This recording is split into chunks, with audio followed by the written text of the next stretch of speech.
Okay, so let's talk about copy trading sa mga influencers or sa mga KOLs na trader talaga in profession. Because lately, I've been seeing KOLs, influencers na nagdadalawang isip kung magpapa-copy trade ba or hindi. As a follower, it makes sense na i-copy trade mo yung influencer na fina-follow mo or ina-idolize mo. Kasi kung talagang magaling siya mag-trade, hindi dapat magpa-copy trade siya sa mga followers niya para sabay-sabay kayong kumita. It makes sense. And also, ma-prove din na talagang profitable trader yung influencer or yung KOL. But right now, medyo torn ako doon sa scenario or sa idea niyon. Why?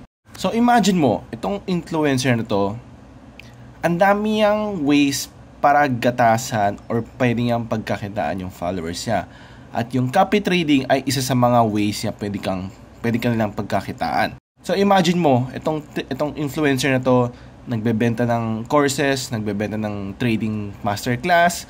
So, magkano yun? Nasa 1,000, 1,500, tapos monthly subscription pa. And then, syempre, habang nagtuturo siya, magpapa-open siya ng account sa inyo sa exchange na gusto niya.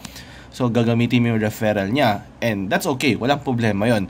Pero kasi mga referral links, especially sa crypto exchanges, may ibang adjustable or pwedeng i-customize yung discount. Kasi pag gumagamit ka ng referral link, as a affiliate or as a user na kaya magbigay ng referral rate, pwede mo i-customize yun kung bibigyan mo ba ng discount sa trading fees yung gagamit ng referral link mo.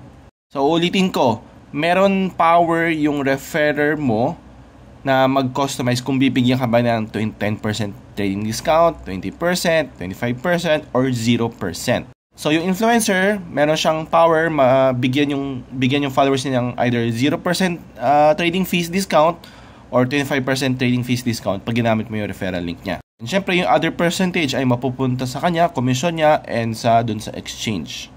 So dalawa na, patong-patong, no, nakikita mo. So nag-avail ka sa trading course niya, gumastos ka, ginamit mo yung referral link niya na hindi mo alam kung bogus ba o hindi, pwede ka niyang pagkakitaan. And then, magpapa-copy trade siya, then yung profit sharing niya, it's either, ang standard is around 10%, pero meron daw nakikitang 20%, which is absurd.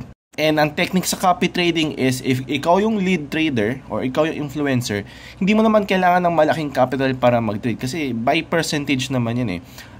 Malaki ang kikitain niya as a lead trader sa copy trading if yung nagtitrade o yung nagka-copy sa kanya ay mayroong malaking capital. So for example, yung lead trader o yung influencer, nanalo siya sa trade niya na around 20%, maliit lang capital niya, so barya lang yun sa kanya. Pero yung mga nagpa-follow sa kanya na merong, sabihin natin, na merong 100,000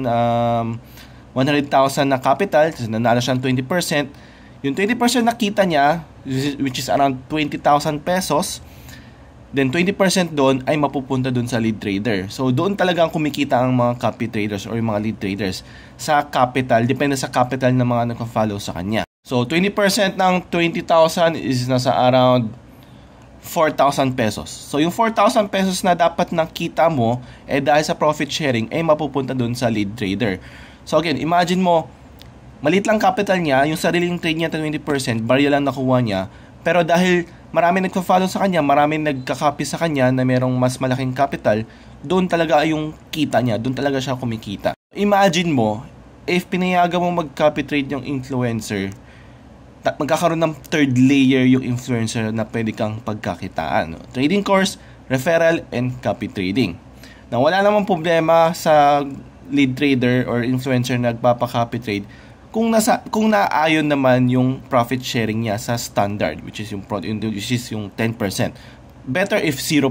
Kung talagang mabait ka, na talagang gusto mo talagang tulungan yung mga followers mo kumita and ma-prove na profitable trader ka. At the end of the day, kailangan mo pumili ng ina-idolize mo or fina-follow mong influencer na talagang hindi kang gagatasan.